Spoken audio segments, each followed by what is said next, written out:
आज हम foundation mathematics जो आर.एस. अग्रवाल की है और जो आईसीएसई स्कूल के लिए इम्पॉर्टेंट है ये करने जा रहे हैं। इसका 7th क्लास का ये बुक है, इसको हम करेंगे और 7th क्लास की 9B एक्सरसाइज का क्वेश्चन नंबर 13 से हम कर रहे हैं। ठीक है, तो ये क्वेश्चन नंबर 13 देखिए आप लोग कि a property dealer charges a commission of 2%। Property dealer charges करता है कमीशन को 2% ऑन द फर्स्ट 25,000। फर्स्ट 25,000 पे 2% का वो कमीशन चार्ज करता है एंड 1.5% ऑन द रिमाइंडर, और रिमाइंडर को वो 1.5 चार्ज करता है।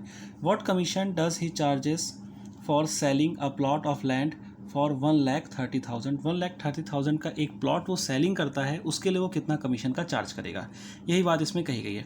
तो देखिए आप सबसे पहले तो ये 1,30,000 का टोटल प्लॉट है, 25,000 के लिए 2% वो चार्ज करता है, तो 1,30,000 से 25,000 आप माइनस कर देंगे तो बाकी का जो अमाउंट बचेगा वो 1.5% उस पर चार्ज होगा।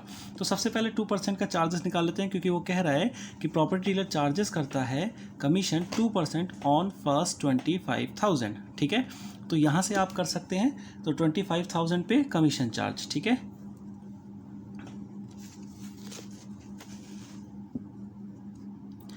आप लिखिए यहाँ पर solution commission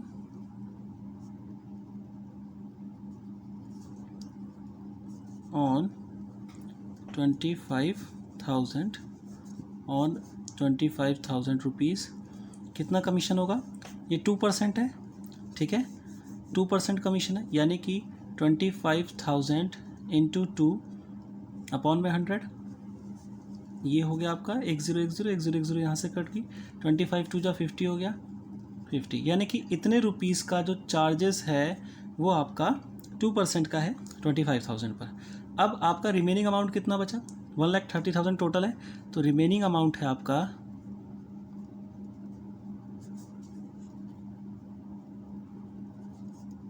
remaining amount 1,30,000 minus 25,000। ठीक है, यहाँ पर 1,05,000 आपका रिमेनिंग अमाउंट बचा, और इस रिमेनिंग अमाउंट पे चार्जेस कितना है, इस रिमेनिंग अमाउंट पे चार्जेस है 1.5%। तो चार्जेस ऑन रिमेनिंग अमाउंट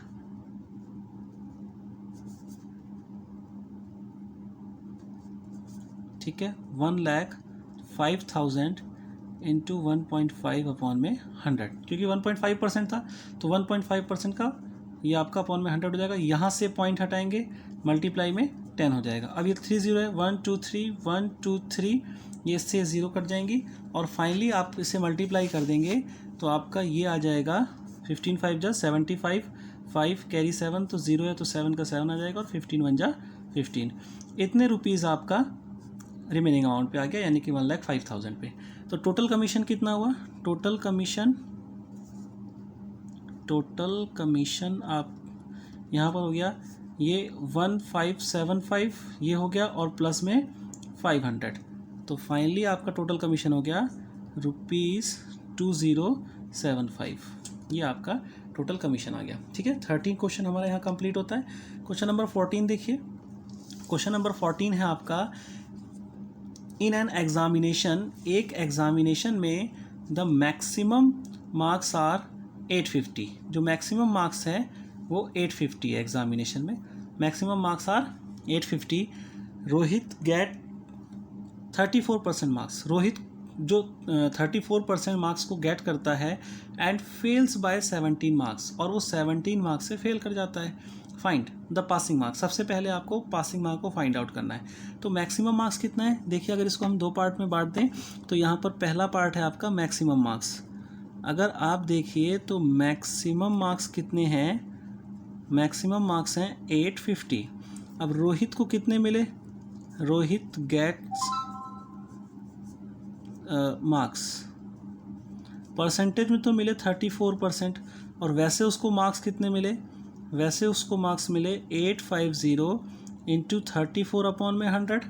ठीक है, 1 0 से 1 0 गया, 5 2 जा 5 से 17 आ जाएगा, 2 से ये 17 कट जाएगा। ठीक है, क्योंकि 5 1 जा 5 और ये 3, 5 7 जा 35 और ये 2 से कटेगा, 2 1 जा 2 और 2 7 जा 14, ये 17 है, ये भी 17 है, 17 का मल्टीप्लाई कर लीजिए 2 8 9। ठीक है, ये इतना श्योर कीजिए आप कि आप 1 से लेकर के 20 तक के सब के स्क्वायर याद करें। आप स्क्वायर याद करेंगे आपकी कैलकुलेशन फास्ट हो जाएगी, और 1 से लेकर 10 तक का आपका क्यूब्स याद होने चाहिए आपको। ठीक है, अब ये देखिए 289 यहाँ पर आ गया। अब 289 तो उसने मार्क्स प्राप्त किए हैं, लेकिन वो फेल कितने मार्क्स से हो गया, 17 मार्क्स से। ठीक है, तो उसे पासिंग मार्क कितना था, तो पासिंग मार्क कितना हो गया, पासिंग मार्क हो गया उसका कि 289 तो उसने प्राप्त किए हैं, प्लस में 17 से वो फेल हो गया, तो फाइनली ये आ जाएगा 306।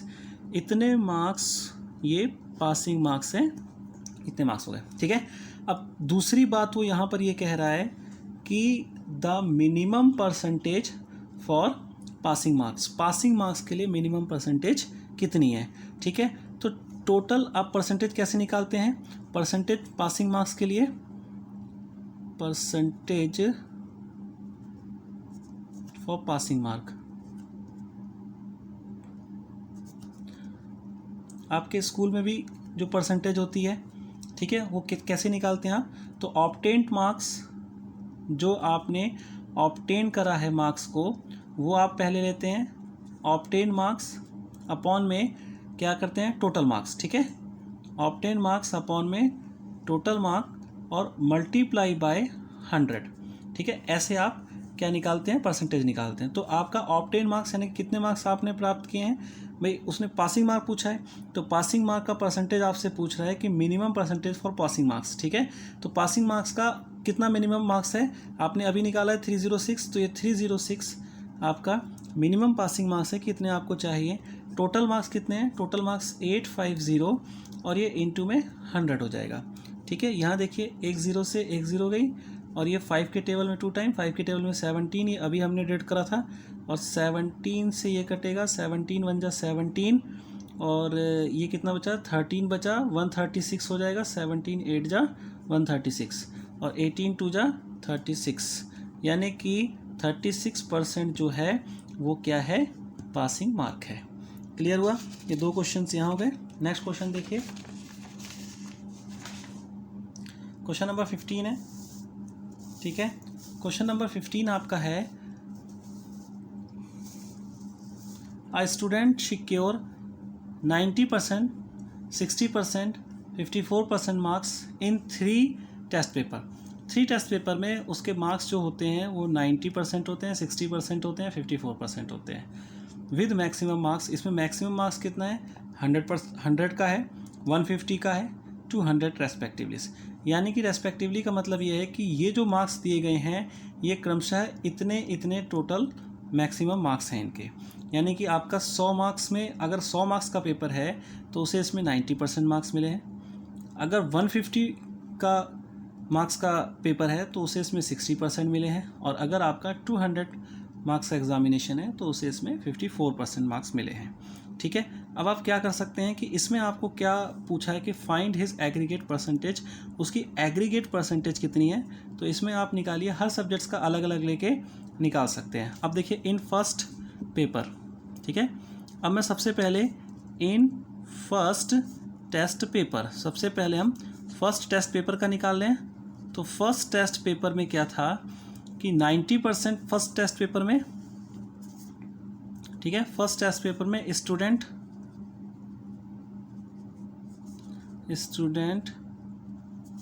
सिक्योर मार्क्स, कितने मार्क्स उसने सिक्योर करे, 90%। ठीक है, मैक्सिमम मार्क कितने का था, मैक्सिमम मार्क्स कितना था उसका, 100। ठीक है, तो यानी कि अगर हम देखें तो 100 मल्टीप्लाई 90%, यानी कि 100 का 90% उसने गेन किया है मार्क्स, तो 1010 और फाइनली ये 90 ही आ जाएगा। ठीक है, चाहे आप डायरेक्ट भी कर सकते थे इसको, लेकिन अब हमें सॉल्व करना है तो यहाँ पर आपको इसको सॉल्व करके शो करना पड़ेगा। तो 90 मार्क्स उसके फर्स्ट पेपर में आ गए। ठीक है, फर्स्ट पेपर में 90 मार्क्स आ गए। अब सेकेंड पेपर, अब हम निकाल रहे हैं second test paper. Second test paper में देखिए कितने मार्क्स हैं। अब वो मार्क्स कितने सिक्योर करता है, अब वो मार्क्स कितने सिक्योर करता है, सिक्योर्ड मार्क्स कितने हैं, 60% सिक्योर्ड मार्क्स है, ठीक है। और मैक्सिमम मार्क्स कितना है इसका मैक्सिमम मार्क्स देखें 150 है ना, यहाँ पर कहा है 150, सेकंड पेपर है 150 मैक्सिमम मार्क्स है। अब ये कितने मार्क्स हो गए, ये 150 इंटू 60 अपॉन में 100, 101010, फाइनली 15 6 90, तो ये भी आपका 90 मार्क्स गेन हो गया, ठीक है। अब थर्ड पेपर देखिए आप, थर्ड पेपर में 54%, थर्ड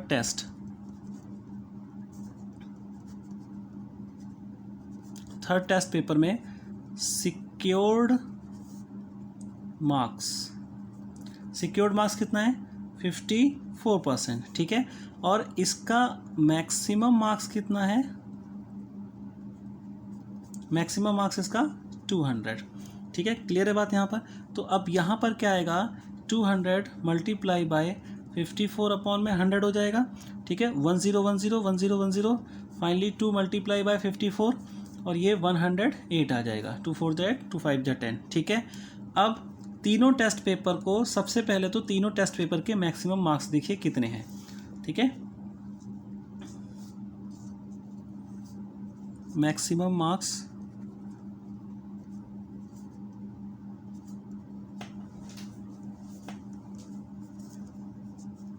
इन 3 टेस्ट पेपर, तीनों टेस्ट पेपर में अगर मैक्सिमम मार्क्स देखें तो फर्स्ट में 100, सेकंड में 150 और थर्ड में 200, तो कितने हो गए आपके, ये हो गए 450। और ऑब्टेन मार्क्स कितने हैं, है ना, उसने सिक्योर कितने करे, सिक्योर्ड मार्क्स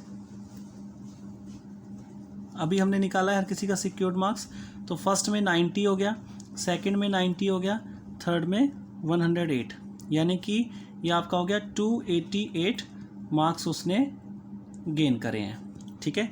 तो इसकी परसेंटेज निकालनी है, तो परसेंटेज क्या होता है, परसेंटेज देखिए, यानी कि सिक्योर्ड मार्क्स अगर हम परसेंटेज में करें तो सिक्योर्ड मार्क्स अपॉन में maximum marks multiply by 100। Secure marks कितना है 288, मैक्सिमम मार्क्स कितना है 450 इंटू में 100, 1010, 5 में 2 टाइम, 5 में 9 टाइम, 9 3 जा 27, 1 जाएगा, 9 2 जा 8 हो जाएगा, ठीक है। और ये फाइनली आपका आ जाएगा 32 2 जा 64% आपका उसने मार्क्स सिक्योर करा है टोटल, ठीक है। सवाल थोड़ा लेंथी है, थोड़ा सा मतलब समझने योग्य सवाल ये, और थोड़ा सा लेंथी भी सवाल है, तो इसको थोड़ा सा आराम से कीजिएगा ताकि आपको समझ ये अच्छे से आए, ठीक है। एक्सप्लेनेशन थोड़ा सा अच्छा होना चाहिए सवाल में, ठीक है। आगे देखिए, नेक्स्ट क्वेश्चन है 16 क्वेश्चन, ये देखिए 16, in an examination 5% of the applicant were found in eligible, ठीक है। ध्यान दीजिएगा इस क्वेश्चन को कि 5% इसके अंदर जो कैंडिडेट हैं वो इन एलिजिबल हो चुके हैं, ठीक है, 5% इन एलिजिबल। आगे देखिए, and 85% of the eligible candidate belongs to the general category, और जितने भी एलिजिबल कैंडिडेट हैं उसका 85%, एलिजिबल कैंडिडेट का ये वर्ड ध्यान रखना, 85% ऑफ एलिजिबल कैंडिडेट्स, यानी कि एलिजिबल जो कैंडिडेट्स हैं उसका 85%, क्लियर है बात। बिलोंग्स टू जर्नल कैटेगरी, वो जर्नल कैटेगरी से बिलोंग करते हैं, ठीक है। If 4 to 75 candidate belongs to other category, 4 to 75 candidates other category से बिलोंग करते हैं, then how many candidates applied for the examination, कितने कैंडिडेट ने अप्लाइड किया है एग्जामिनेशंस के लिए, क्लियर है बात, ठीक है। सबसे पहले लेट कर लीजिए कि कितने कैंडिडेट ने आपका अगर हम देखें इसको तो लेट कर सकते हैं, लेट करके भी मान सकते हैं, वैसे भी कर सकते हैं। अगर हम डायरेक्ट सॉल्यूशन करें तो डायरेक्ट भी देख सकते हैं आप, ठीक है। लेट करेंगे तो ज़्यादा समझ में आएगा। सबसे पहले लेट कर लीजिए, let candidate applied for the examination, candidate applied for the examination ये आपका एक्स हो गया, ठीक है। एक्स कैंडिडेट ने अप्लाइड करा है एग्जामिनेशंस के लिए। आगे देखिए नीचे सेकंड लाइन में क्या होगा कि 5% जो कैंडिडेट थे वो क्या हो गए, इन एलिजिबल, ठीक है, इन एलिजिबल कैंडिडेट।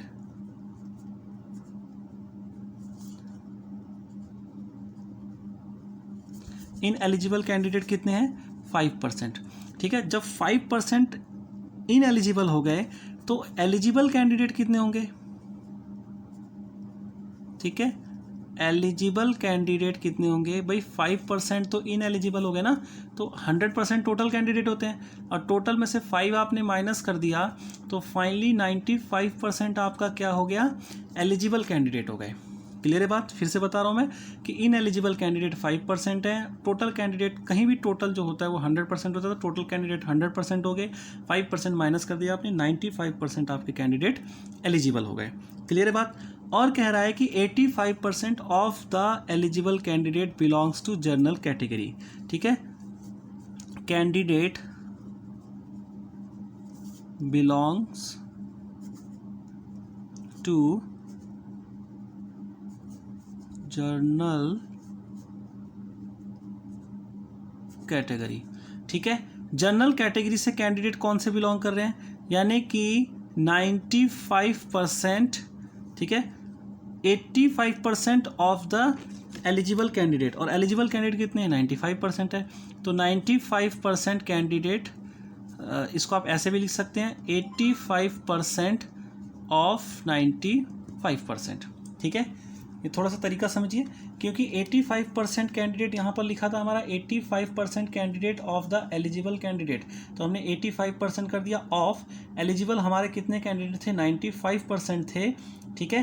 तो ये आपका 85% ऑफ 95% आ गया, ये बिलोंग्स टू जनरल कैटेगरी, ठीक है। इतना क्लियर है आपका कि ये आपका कितने कितने कैटेगरी से बिलोंग्स हैं, ये जनरल कैटेगरी से बिलोंग्स करते हैं, ठीक है। अब देखिए ध्यान से, 85% ऑफ 95 आपके जनरल कैटेगरी से बिलोंग कर गए। अब 85% जब जनरल कैटेगरी से 95 के बिलोंग कर गए तो आपके अदर कैटेगरी से कितने परसेंट बिलोंग करेंगे, ठीक है। Candidate belongs to other category, other category से कितने कैंडिडेट बिलोंग करेंगे भाई, 85% ऑफ 95 तो अब जनरल कैटेगरी से, तो कितने बचे 85, 100 में से 85 माइनस गया तो 15% ऑफ 95% आपका अदर कैटेगरी से बिलोंग करेंगे, ठीक है। यहाँ कंफ्यूज मत होना कि यहाँ पर आपने ऑलरेडी 95 कर दिया, 100 में से माइनस किया, फिर इसमें से दोबारा हमने 100 में से माइनस किया, ऐसा इसलिए है क्योंकि कोई भी अपना 100% होता है। अब यहाँ पर जब एलिजिबल कैंडिडेट और इन एलिजिबल कैंडिडेट 5% हो गया, 95% हो गया, तो जनरल कैटेगरी के तो 95% हो गया ना, और 95% में से 85%, तो 95% में से एलिजिबल कैंडिडेट में से 85% जनरल कैटेगरी के हैं, और 95% में से ही 15% आपके अदर कैटेगरी से हैं, ठीक है। तो 95% टोटल वैल्यू आई, उसका 85% और 95% का 15% आपका दोनों कैटेगरी से। लेकिन अगर आप देखिए यहाँ पर तो आपका कैंडिडेट बिलोंग्स टू, एक आपका डिजिट भी दे रखा है, अदर कैटेगरी से कैंडिडेट कितने बिलोंग कर रहे हैं, तो वो है आपका 4275, ठीक है। यहाँ देखिए आप 4275 कैंडिडेट आपके अदर कैटेगरी से बिलोंग कर रहे हैं। अब देखिए ये दोनों आपका इक्वल हो गया, ठीक है। इसको हम ऐसे भी कर सकते हैं, यहाँ पर 95, ये देखिए यहाँ पर ये आपका ऑफ एक्स, क्योंकि आपका 5% ऑफ एक्स था, यहाँ पर भी आप ऑफ एक्स कर सकते हैं, अगर आप एक्स लेके चल रहे हैं तो वैसे भी कर सकते हैं, यहाँ पर भी ऑफ एक्स हो गया और यहाँ पर भी ऑफ एक्स हो गया, ठीक है। ये आप ऐसे भी कर सकते हैं। आगे देखिए इसको अकॉर्डिंग टू क्वेश्चन, अब अकॉर्डिंग टू क्वेश्चन आप क्या करेंगे, यहाँ पर आप, ठीक है, 15% आपको लेना है, ये दोनों इक्वल हैं क्योंकि ये भी अदर कैटेगरीज हैं, ये भी अदर कैटेगरीज हैं, तो 15% of 95% of x equal to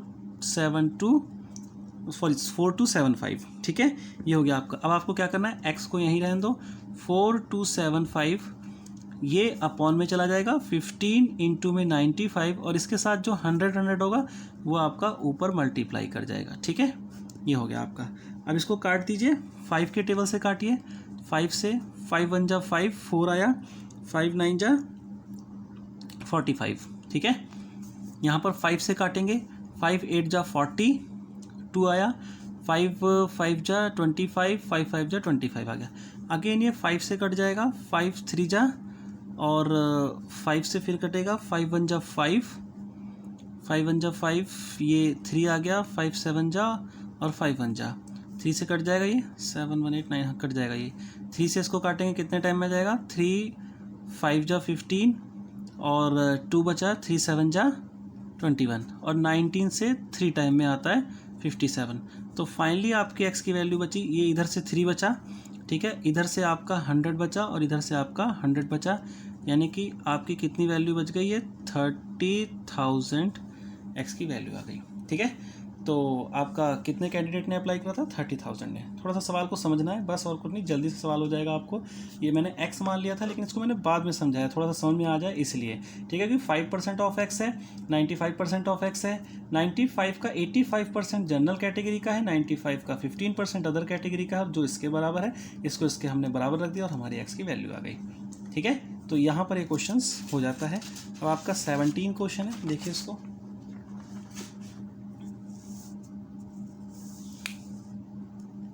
question number 17 कह रहा है कि गन पाउडर कंटेन 75 नाइट्रेट, है ना।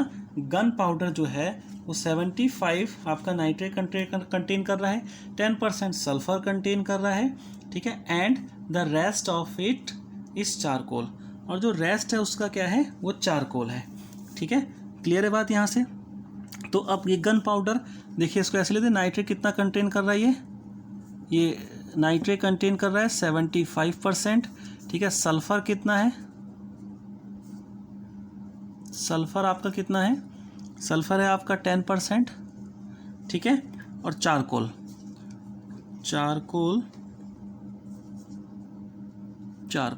ठीक है, चारकोल कितना होगा। अब देखिए 75%, 10% सल्फर है and the rest of charcoal, कोई भी चीज़ अपनी 100% होती है, ठीक है।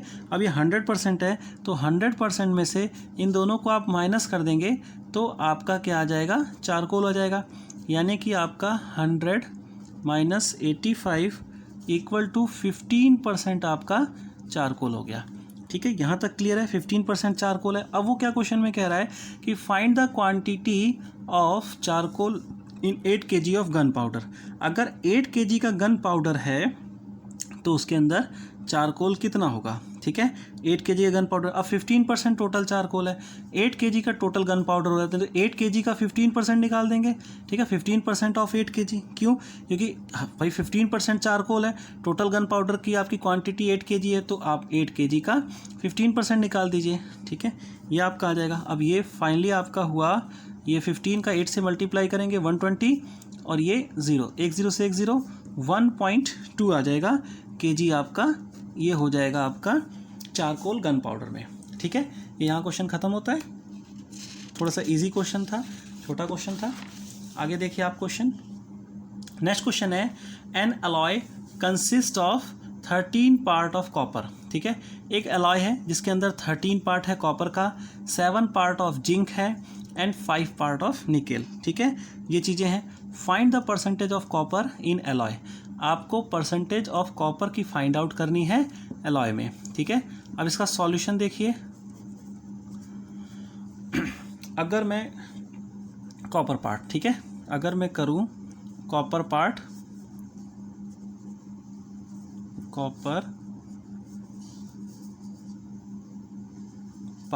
कॉपर पार्ट कितना है 13। ठीक है, कॉपर का पार्ट 13 हो गया। जिंक पार्ट देखते हैं, जिंक पार्ट कितना हो गया 5। ठीक है, और सॉरी 7, जिंक पार्ट 7 हो गया, और निकल पार्ट 5 हो गया। ठीक है, अब आपको क्या निकालना है, आपको कॉपर पार्ट का परसेंटेज निकालना है, कॉपर पार्ट का परसेंटेज निकालना है। तो टोटल पार्ट देख लो कितना हो गया आपका, टोटल पार्ट्स 13 + 7 + में 5, ठीक है, इक्वल टू 25 हो गया टोटल पार्ट। और किसी भी चीज़ का निकालना है आपको, जैसे कॉपर का परसेंटेज निकालना है, कॉपर परसेंटेज निकालना है, तो कॉपर परसेंटेज निकालने के लिए आपको क्या करना पड़ेगा भाई, कॉपर पार्ट को आपको ऊपर लेना पड़ेगा, कॉपर पार्ट्स अपॉन में टोटल पार्ट। ठीक है, अपॉन में टोटल पार्ट्स और इनटू में 100। ठीक है, ये परसेंटेज निकालने का तरीका आपको पता ही है। ठीक है, कॉपर पार्ट आपका कितना हो गया, 13 हो गया। टोटल पार्ट अभी हमने निकाला 25 इंटू में 100, ये आपका 4 टाइम में जाएगा और ये 13 4 जा 52% आपका आंसर आ गया। ठीक है, ये कॉपर पार्ट आपका 52% हो गया। क्लियर है यहाँ तक। 19 क्वेश्चन देखिए इसका। 19 क्वेश्चन है, 2 candidates A and B contest an election. 2 candidate हैं ए और बी, वो एक इलेक्शन को कंटेस्ट करते हैं। ठीक है, द टोटल वोट्स पोल्ड वर 9650। जो टोटल वोट हैं वो कितने हैं, 9650 है। If A got 54% of the votes, अगर ए को 54% मिला, find the number of votes received by each. अब आपको क्या करना है, number of votes find out करना है कि ईच ने कितना रिसीव करा। ठीक है, अब देखिए यहाँ से ध्यान से इसको, कि अगर आप देखें कि 2 कैंडिडेट्स हैं ए और B, contest and elections, the total votes polls were 9650। सबसे पहले इसको लिख लीजिए सॉल्यूशन में, total votes polled, total vote polls 9650। ठीक है, अब ए को कितना मिला, A got 54% votes got by A को कितना मिला, 54%। ठीक है, तो आप इसकी वैल्यू निकाल लीजिए, ये हो गया आपका 54 अपॉन में 100, 10 से 10, 5 की टेबल से कट जाएगा ये, 5 1 जा 5, इधर आपका 4 गया, 5 9 जा 45 और 5 3 जा 15 हो जाएगा। ठीक है, ये 5 की टेबल से 2 टाइम्स में ये कट गया, 2 से आपका ये कट जाएगा, 2 2 जा 4, 2 7 जा आपका 14 आ गया। फाइनली आपका क्या आया इधर, 193 इंटू में 27, और इनका आप मल्टीप्लाई करेंगे तो आपका आ जाएगा 5211। ठीक है, ये हो गया आपका ए का वोट। Find the number of votes received by each. A का तो इतना आपका हो गया। ठीक है, 5211 हो गया ए का, ए को इतने वोट्स मिले। ठीक है, अब आपको बी का निकालना है, तो बी का कैसे निकालेंगे आप, बी का इसमें से माइनस कर दीजिए, 9650 माइनस 5211, फाइनली ये आपका माइनस करके आ जाएगा 4439 वोट्स। इतने वोट्स बी को मिले। ठीक है, क्लियर है बात। ये क्वेश्चन आपका यहाँ पर हो गया 19 क्वेश्चन। अब 20 पे, 20 क्वेश्चन थोड़ा ध्यान से समझिएगा। 20 क्वेश्चन थोड़ा सा टिपिकल है, जैसे हमने पहले भी 2 क्वेश्चन ऐसे कर रखे हैं टिपिकल वाले, ये भी थोड़ा टिपिकल है। At an election between 2 candidates, एक इलेक्शन में 2 कैंडिडेट के बीच क्या होता है, 2 कैंडिडेट इलेक्शन लड़ रहे होते हैं। 68 वोट्स वर डिक्लेयर्ड इनवैलिड। 68 वोट्स क्या डिक्लेयर कर दिए जाते हैं, इनवैलिड कर दिए जाते हैं। The winning candidate secures 52% of the valid votes. 52% of the valid votes, ये इंपॉर्टेंट लाइन है, ध्यान रखिएगा कि वैलिड वोट का उसे कितना मिला, 64% मिला, और वो 52% मिला उसको वैलिड वोट्स का, और वो विन कर जाता है 354 वोट से। ठीक है, मतलब 354 वोट से वो जीत जाता है। अब आपको क्या करना है, find the total number of votes polled. कितने total number of votes polled किए गए हैं। ठीक है, सबसे पहले लिखिए सॉल्यूशन में number of invalid votes, number of invalid votes, कितने इनवैलिड वोट्स हैं, 68। ठीक है, अब विनिंग कैंडिडेट को कितना मिला, विनिंग कैंडिडेट सिक्योर, विनिंग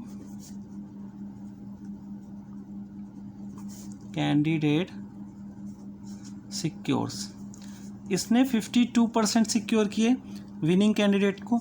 तो जो लूजिंग कैंडिडेट होगा यानी कि हारने वाला, उसने कितना सिक्योर किया होगा, तो विनिंग कैंडिडेट ने जब 52% सिक्योर किया होगा वैलिड वोट्स का, तो हारने वाले को 48% मिला होगा वैलिड वोट्स का। इतनी बात क्लियर है। ठीक है, वैलिड वोट्स का ही उसको 48% मिला है। ठीक है, और वो जीता कितने वोट से है, विन बाय 354 वोट्स। ठीक है, इतने वोट से वो जीत गया है। ठीक है, तो आपका देखिए, और यहाँ पर परसेंटेज में देखें तो वो कितने वोट से जीता है, परसेंटेज में आप इसको निकालिए। तो winning candidate win by percentage, अगर हम परसेंटेज में देखें तो कितने परसेंट से जीता है, 52 माइनस में 48 इक्वल टू 4% से जीता है। ठीक है, और नंबर्स में विन बाय वोट से कितने जीता है, 354। ठीक है, वोट से वो जीता है। क्लियर है बात? ठीक है, तो ये 4% किसका है, 4% ऑफ वैलिड वोट्स का है ना, क्योंकि यहाँ पर वैलिड वोट्स को हमने कंपेयर किया था, क्योंकि 52% देखिए किसका है, ये 52% ऑफ वैलिड वोट्स। ये मैं पहले कह चुका हूँ, इसको ध्यान से पड़ेगा। 52% ऑफ वैलिड वोट्स है, ये भी वैलिड वोट्स हैं, ये भी वैलिड वोट्स हैं, और वैलिड वोट्स का हमने निकाला है 4% हमारा निकला, तो 4% of valid votes equal to आपका हो जाएगा 354 वोट्स। ठीक है, तो यहाँ पर लिख रहा हूँ मैं 4% of valid votes equal to 354। ठीक है, ये आपका हो गया। तो आपके वैलिड वोट्स कितने आ गए, 354 अपॉन में 4 मल्टीप्लाई बाय 100। ठीक है, ये आपके वैलिड वोट्स आ गए। अब इसको आप काट दीजिए, ये आपका 25 आ जाएगा 4 से, तो ये 354 इंटू में 25 हो गया, और ये फाइनली में आपका आएगा 8850। ठीक है, 8850 क्या आ गया, आपके वैलिड वोट्स। लेकिन उसने आपसे वैलिड वोट्स नहीं पूछा है, उसने पूछा है कि total number of votes polled कितने हुए हैं, उसमें वैलिड और इनवैलिड दोनों आ रहे हैं। तो total number of votes polled, ठीक है, 8850 प्लस में आपका 68, क्योंकि 68 आपका क्या था, इनवैलिड वोट्स था। ठीक है, दोनों ही वोट आएंगे, तो ये आपका हो जाएगा 8918 वोट्स। ठीक है, और यही आपका आंसर हो गया। क्लियर है बात? क्वेश्चन थोड़ा सा कॉम्प्लिकेट है, तो थोड़ा सा इसको ढंग से समझिएगा। ठीक है, अब ये 21 नंबर क्वेश्चन देखिए, बहुत इजी क्वेश्चन है ये वाला, देखने में बड़ा लेंथी लग रहा है लेकिन बहुत इजी क्वेश्चन है आपका। 21 क्वेश्चन है, the salary of Mrs Sarita is 32,000 per month. ठीक है, 32,000 पर मंथ उनकी सैलरी है, 10% of it is deducted by the employer as provident fund. Provident fund के तौर पर उनकी, पीएफ के तौर पर उनकी 10% सैलरी डिडक्ट हो जाती है। ठीक है ना, बस यहीं से आप ले लीजिए कि 32,000 टोटल सैलरी है, पर मंथ की 10% डिडक्शन है, 10% डिडक्शन है किसमें, प्रोविडेंट फंड के। ध्यान रखिएगा 32,000, तो टोटल, अब यहाँ से हम सॉल्यूशन कर रहे हैं, तो सॉल्यूशन हमारा आएगा total salary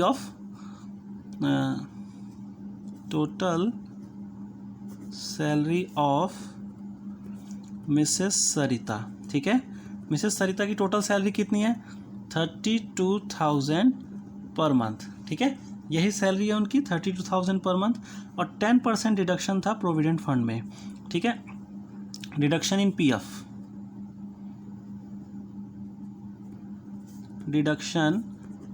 PF, provident fund में डिडक्शन कितना था, 10% का। तो टोटल सैलरी का 10% प्रोविडेंट फंड का है, यानी कि 32,000 इंटू में 10 अपॉन में 100। ठीक है, ये डिडक्शन हो गया, 1010 फाइनली कितना बचा, 3200 ये रुपीस उन्होंने प्रोविडेंट फंड में दे दिए। क्लियर है बात? ठीक है, आगे क्वेश्चन पढ़िए आप। आगे क्वेश्चन देखिए कि ये कह रहा है प्रोविडेंट फंड, ठीक है, ऑफ द रिमेनिंग मनी, यानी कि बचे हुए पैसों का she spend 20% on house rent, यानी कि बचे हुए जो भी उसके पास पैसे हैं उसका 20% वो हाउस रेंट पे स्पेंड करती है। क्लियर है बात? बचे हुए पैसों का 20%। ध्यान से सुनिएगा इस बात को कि रिमेनिंग मनी का 20%। तो आप रिमेनिंग मनी निकाल लीजिए कि कितनी रिमेनिंग मनी बची। ठीक है, रिमेनिंग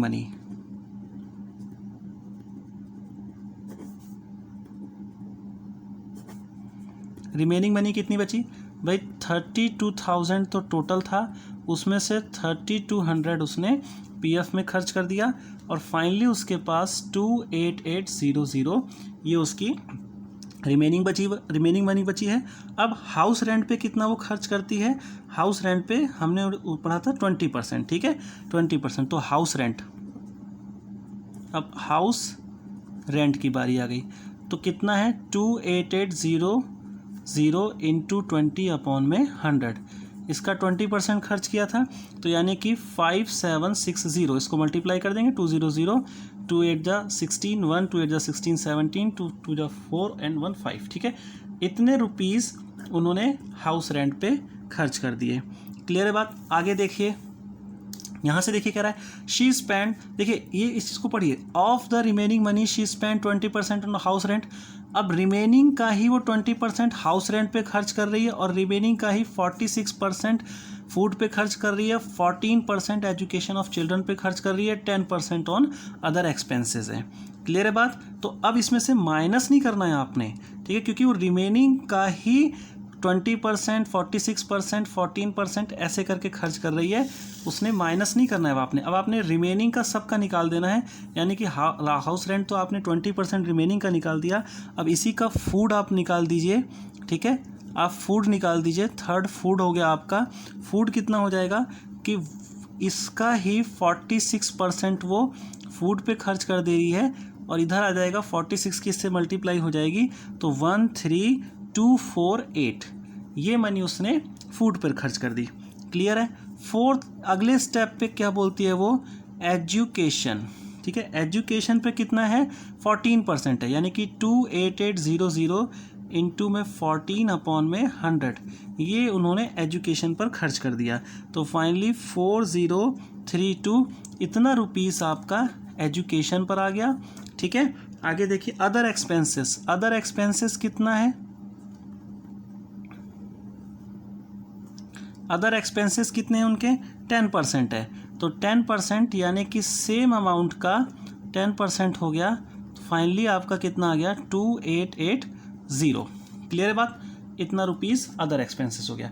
तो ये सारे के सारे उनके एक्सपेंसेस ही हैं। ये एक्सपेंस हो गया, ये एक्सपेंस, ये एक्सपेंस, ये एक्सपेंस और ये वाला एक्सपेंस, ये आपके पांचों पार्ट उनके एक्सपेंस हैं। अब हम टोटल एक्सपेंसेस निकाल लेंगे कि टोटल एक्सपेंसेस कितने आए। अगर हम टोटल एक्सपेंसेस निकालें तो सबको ऐड कर लेंगे, 3200 प्लस में 5760, 13248 प्लस में 4032 प्लस में 2880। ठीक है, फाइनली आ जाएगा आपका 29,120। ये आपका टोटल एक्सपेंस आ गया।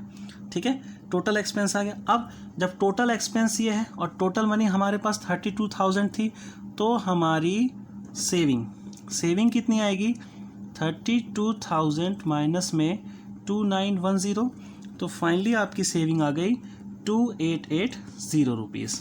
ठीक है, यही पूछा था आपसे कि उसने कितनी सेविंग करी। ठीक है, वो आपको फाइंड आउट करना था ये। अब देखिए यहाँ पर ये सेविंग का अमाउंट है। 5 क्वेश्चन आपसे पूछे गए हैं इसके अंदर। ये भी पूछा गया सेविंग वाला भी कि how much is credited each month to her provident fund amount. तो प्रोविडेंट फंड में कितना क्रेडिट किया उसने अपने अमाउंट्स का, तो सबसे पहला हमने यही निकाला था 3200 उसना प्रोविडेंट फंड में था। ठीक है, ये वाला आपका हो गया। सेकंड क्वेश्चन उसने पूछा है आपसे how much is spend on food. तो थर्ड नंबर पे हमने फूड को रखा था, थर्ड नंबर पे हमारा फूड आया था, तो फूड पे उसने कितना खर्च किया, ये खर्च किया उसने फूड पर 13,248। थर्ड क्वेश्चन है आपका उसका how much is spend on house rent. House rent को थर्ड पे पूछ लिया है, लेकिन हमें सेकंड पे दिया गया था इसलिए हमने उसको सेकंड पे सॉल्व कर दिया। तो हाउस रेंट ये रहा आपका, ये आपका हाउस रेंट हो गया। ठीक है, क्लियर है। अब उसने नेक्स्ट क्वेश्चन है कि how much is spend on education of children. Children के एजुकेशन पर कितना खर्च किया है उसने, तो एजुकेशन ऑन चिल्ड्रन ये 4032 ये अमाउंट उसने एजुकेशन ऑफ चिल्ड्रन पे खर्च किया है। नेक्स्ट फाइनली क्वेश्चन उसने बोला है कि कितना उसने सेव किया है। तो सेविंग हमने ये निकाल दिया है कि भाई हमने अदर एक्सपेंसेस निकाल दिए, ये हमारा अदर एक्सपेंसेस हो गया। टोटल हमने एक्सपेंसेस को ऐड किया और उसमें से हमने जो हमारी सैलरी थी हमने उसको माइनस कर दिया, तो हमारी टोटल सेविंग ही निकल गई। ठीक है, तो 2880 हमारी सेविंग आ गई। ये आपका फिफ्थ स्टेप का फिफ्थ का पॉइंट हो गया आपका। ठीक है, आज ये एक्सरसाइज फिनिश होती है। ठीक है, इसको लाइक कीजिए, सब्सक्राइब कीजिए अच्छा लगे तो आपको। ठीक है, नेक्स्ट एक्सरसाइज नेक्स्ट वीडियो में। Thank you.